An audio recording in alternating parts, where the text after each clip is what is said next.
I'm Jack Hansen, and this is a review of the Carbon Canyon Neuron.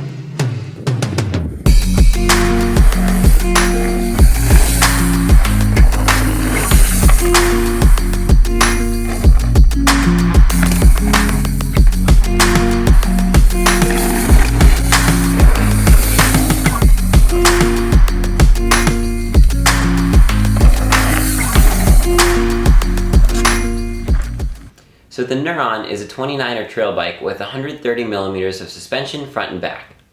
So let's get into climbing. It climbs really well. When you sit down and pedal, it feels just as stiff as a hardtail, and it powers up all the climbs. When you're standing up and cranking it, you definitely feel a little bit of pedal bob, but as soon as you lock out the suspension, the pedal bob goes away, even for standing sprints. On longer bike rides, this allows you to go fast for longer, as you save a lot of energy with a really efficient suspension design. So it's a really phenomenal climber. Super comfortable for those long days on the saddle. I find zero need to touch that lockout switch, and I just leave it open for everything. And it does track really well. So going over lots of roots and rocks and loose terrain, you do have a lot of grip in that too. So all in all, this is an excellent climber. All right, moving into descending. Yeah, but this is an extremely playful bike, and it's very fun to ride. When you're hitting jumps and you're on the trails, you can pop off every little thing, and it encourages you to just be in the air and be flicking it around everywhere and just throwing tricks. It's such a fun bike. I ride it in the skate park just because of how maneuverable it is. So that's a huge plus side. It's just probably one of the most fun bikes I've ever ridden. Yeah, so I've noticed descending through rough, chunky, rocky terrain that's pretty flat. This thing does a really good job just floating over stuff. Because of those big wheels, you're still able to monster truck through rock gardens too, and it's pretty fun.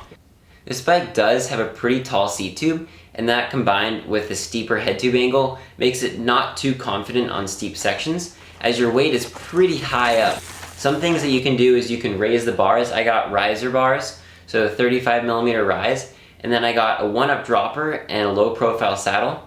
What that does is it brings your front end higher, and your back end, it brings the seat a lot lower, so you're able to go in that more comfortable descending position. Doing these things helped a lot, and it made it a much more comfortable, confident descender at steep technical terrain. I did notice for those bigger drops and jumps, it does have a pretty harsh bottom out, so that is something to look at if you're hitting a bunch of bigger features where you'd bottom out your suspension.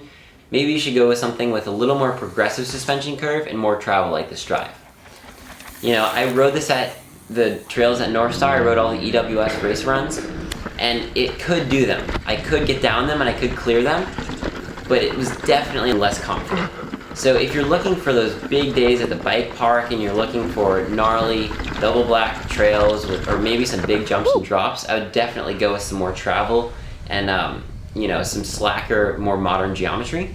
But if you're looking for fun blues and blacks and just some fun trail rides that are a little more mellow but still some steep technical stuff, this is a great bike. Now, one thing I do have to say is I did break the frame. Whether it was my fault or whether it was, a problem with the frame, a defect, or whether it was just happened because I rode the bike harder than it should have been, I'm not sure. The people at Canyon, when I returned the bike, they were very, very nice and super responsive about everything, and it seemed like they cared about getting me back on a bike as soon as possible, so that was great. I did have to find a bike box. I did have to ship it out and send it to them, and it was like a 3-week wait time before I got the new frame back. So it definitely took a long time to get the new frame, but it seemed like the company cared about getting me back on the bike.